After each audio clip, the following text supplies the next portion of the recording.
말씀으로 하루를 시작하시는 모든 성도님들을 축복합니다. 오늘 이 말씀이 우리에게 능력이 되고 지혜가 되며 삶 가운데 드러나기를 소망합니다.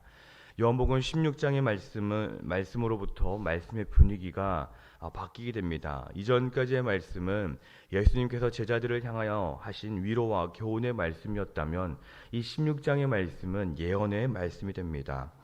예수님께서는 16장에서 떠나실 것과 오실 것에 대한 언급을 하십니다. 예수님께서 떠나신 후에 어떠한 일들이 있게 되고, 그리고 또한 그 일들을 통하여서 제자들은 어떻게 해야 하는 것일까요? 제자들이 예수님과 함께 있었을 때에는 적들의 모든 공격이 예수님께로만 집중이 되었습니다. 적들의 모든 말들은 예수님에게로만 향하였습니다. 제자들은 예수님의 보호 속에서 안전하게 지낼 수가 있었던 것이지요. 실제로 성경에 등장하는 많은 이야기들, 특별히 예수님을 향한 이야기들은 제자들을 향한 것이 아니라 예수님을 향한 이야기들이었습니다. 그러므로 4절 하반절의 말씀과 같이 예수님이 함께 계셨을 때에는 제자들이 당할 핍박에 대한 말씀을 하실 필요가 없었습니다. 그러나 예수님께서 이제 떠나실 때가 되므로 모든 세상의 공경은 이제 직접적으로 제자들을 향하게 되었습니다. 2절 말씀과 같이 때로는 출회를 당하게 되기도 하고 심지어는 죽음을, 순교를 당하게 되기도 할 것입니다. 그래서 예수님께서는 이제 제자들에게 핍박 당할 것들을 미리 말씀하심으로 제자들을 대비시킬 필요가 있으신 것입니다. 핍박이 있다라는 것은 미리 할 때 핍박이 오더라도 실족하지 않고 오히려 믿음에 굳게 설 수 있습니다. 신앙생활을 이미 수십 년 해보셔서 아시겠지만 신앙생활은 아무런 환란이 없는 신앙생활이 아닙니다.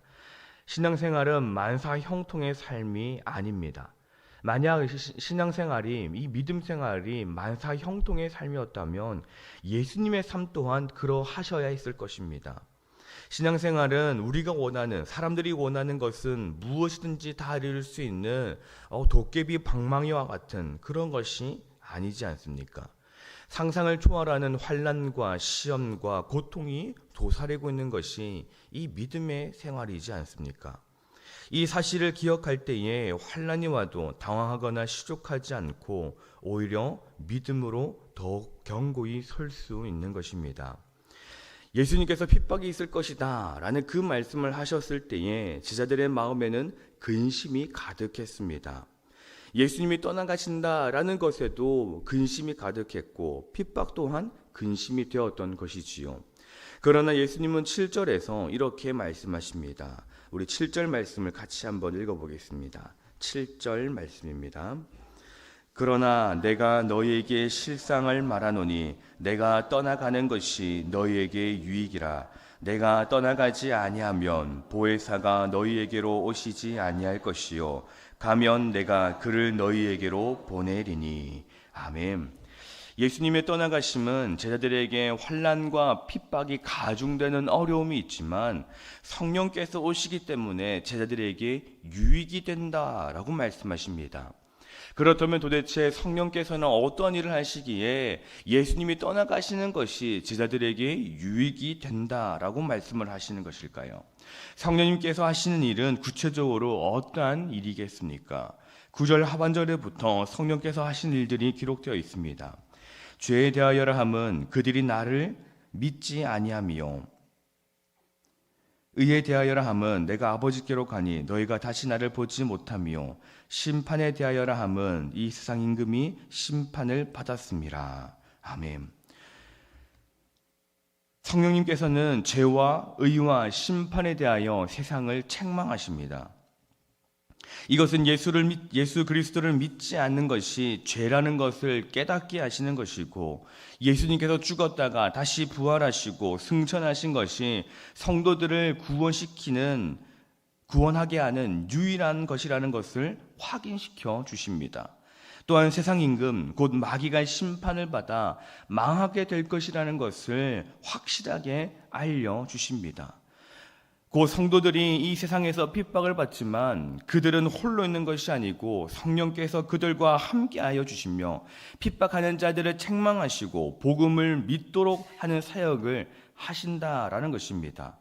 핍박하는 세상에서 성령님은 우리를 그리스도의 군사로 삼아 복음을 증거하고 주님의 그 사랑을 얻은 세상에 비추게 하심으로 영혼을 구원하게 하시며 세상의 악을 심판하는 일을 하십니다.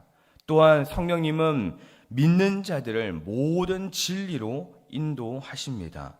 성령님의 역사로 말씀을 깨닫고 영접하며 순종하는 삶을 살 수 있게 되는 것이지요. 그러므로 세상이 혼란스럽고 우리를 위협한다 해도 성령을 구하고 의지함으로 진리의 사람, 거룩한 사람이 되어야 하는 것입니다. 우리가 바로 그러한 사람이 되어야 되지 않겠습니까? 이 신년교회를 다니는 성도라면 한 명도 한 사람도 빼놓지 아니하고 모든 성도가 성령을 구하는 사람, 어려움이 있더라도 때로는 환난이 온다 하더라도 그런 모든 것들 가운데 그 성령님의 도우심과 역사하심을 구하는 그러한 성도가 되어야 하지 않겠습니까? 우리가 바로 그 성령님의 역사를 구하는 성도가 되기를 소망합니다.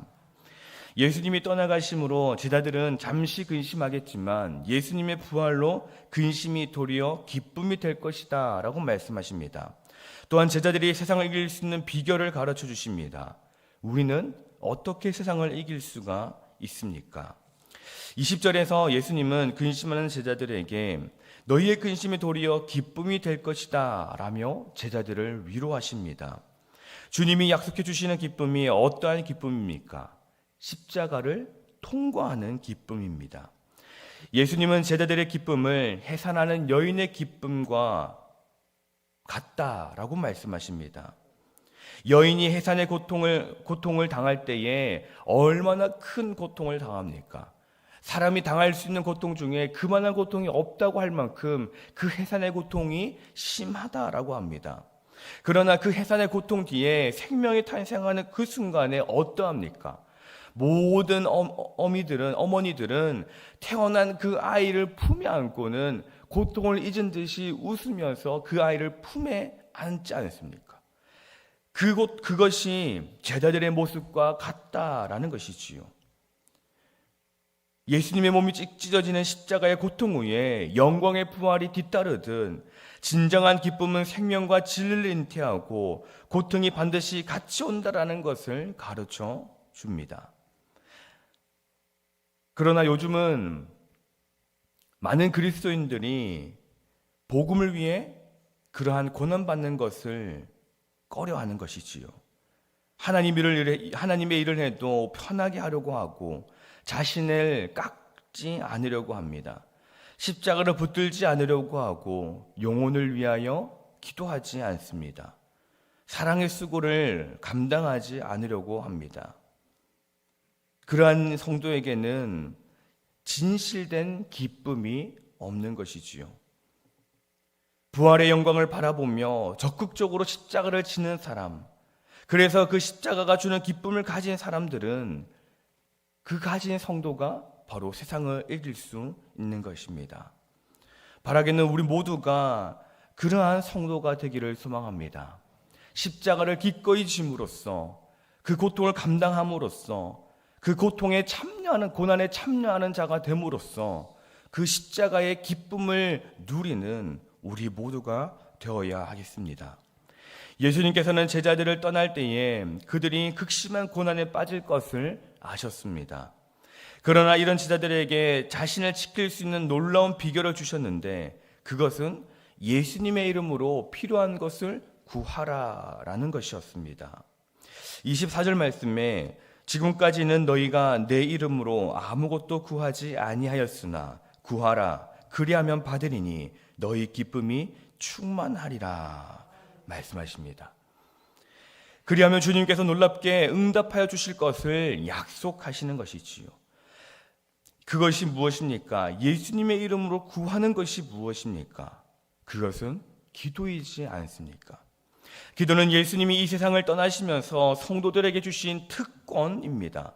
많은 그리스도인들이 무기력한 것은 어려움을 부딪힐 때에 주님을 의지하고 주님을 찾기보다는 이 세상을 의지하고 자신에게서 해결 방법을 찾기 때문이지 않습니까?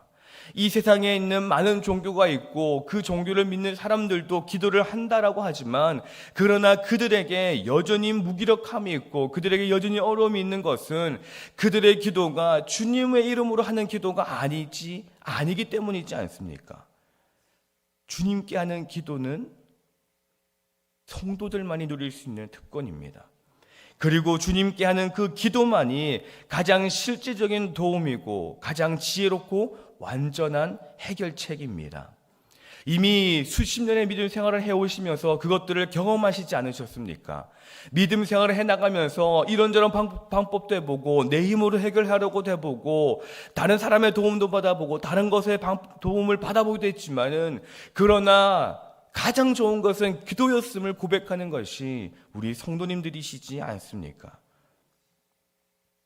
주님은 시련의 날에 그 주님의 이름으로 구하라고 우리에게 당부하셨습니다. 또한 제자들에게 장차 환난을 당하더라도 두려워하지 말고 평안을 누리라 라고 말씀하십니다. 왜 그럴까요? 예수님께서 이 세상을 이기셨기 때문입니다. 33절의 말씀을 같이 한번 읽어보겠습니다. 이것을 너희에게 이르는 것은 너희로 내 안에서 평안을 누리게 하려 함이라. 세상에서는 너희가 환난을 당하나 담대하라. 내가 세상을 이기었노라. 아멘. 죄의 세계는 예수님을 십자가에 못 박아 죽임으로 당장에는 승리를 거둔 것처럼 착각을 할지도 모릅니다. 그러나 사흘 후에 예수님이 부활하심으로 이 죄의 세계는 멸망당했습니다. 시련의 날에 예수님을 더욱더 의지하며 기도로 매달리는 성도는 예수님의 놀라운 도움을 받게 되는 것이지요. 이미 세상을 이기신 그 예수님께서 우리에게 이김을 주신다라는 것입니다. 믿음은 세상을 이기는 주의 능력과 지혜를 공급해 줍니다. 사랑하는 신영교회 성도 여러분, 믿음 생활은 만사 형통의 삶이 아님을 우리는 너무나도 잘 알고 있습니다. 그럼에도 불구하고 여전히 믿는 것에도 불구하고 어려움도 있고 환난도 있고 그렇지만은 끝까지 주님을 붙들고 있는 것, 끝까지 믿음 생활을 해나가는 것, 그것은 바로 24절의 말씀이 있지 않습니까? 기도할 때에, 주님의 이름으로 기도할 때에 받을 수 있다라는 것, 그리고 기쁨이 충만하다라는 것을 알기 때문에 우리가 이 믿음 생활을 끝까지 해나가는 것 아닙니까? 환난을 당하고 고통을 당하며 실패와 좌절을 맛보지만은 결국 세상을 이기신 그 주님이 우리 또한 승리토록 하시기 때문이지 않습니까? 많은 어려움들과 아픔들이 있는 우리의 삶입니다. 그럼에도 불구하고 지금처럼 끝까지 주님만을 바라보고 나아가는 우리 신앙의 모든 공동체가 되기를 소망합니다. 끝까지 주님을 바라보고 나아갈 때에 결국은 승리만이 주어질 것입니다. 그 승리를 누리며 참 기쁨을 누리는 저와 여러분이 되시기를 간절히 소망합니다. 기도하겠습니다. 사랑하는 풍성하신 하나님 아버지, 오늘도 우리가 말씀으로 하루를 시작하게 하시니 감사합니다. 제자들에게 미리 시련을 말씀하신 주님, 우리에게도 그러한 시련이 있음을 고백합니다. 고통과 환난이 우리에게 있습니다. 아무에게도 말하지 못할 어려움이 우리에게 얼마나 많은지 모릅니다. 그러나 우리가 낙심하지 않고 포기하지 않는 이유는 우리에게 성령을 약속하셨기 때문이고 이 세상을 이기신 주님을 바라보기 때문입니다. 우리로 성령 충만한 하루하루가 되게 하시고 거룩한 것과 그렇지 않은 것을 구별하며 살아가게 하여 주시옵소서. 무엇보다도 어려움과 환난과 고통이 있을 때 더욱더 주님을 바라보게 하시고, 그리고 세상을 이기신 주님을 온전히 바라봄으로 우리도 또한 그렇게 이기게 하실 것을 기대하는 저희 모두가 되게 하여 주시옵소서. 뜨거운 여름을 보내고 이제 다시 주중 사역들이 시작됩니다. 다시 시작할 주중 사역에도 은혜로 충만하게 하여 주시고 그 주중 사역을 통하여서 신영교회가 다시 힘을 얻게 하여 주시옵소서.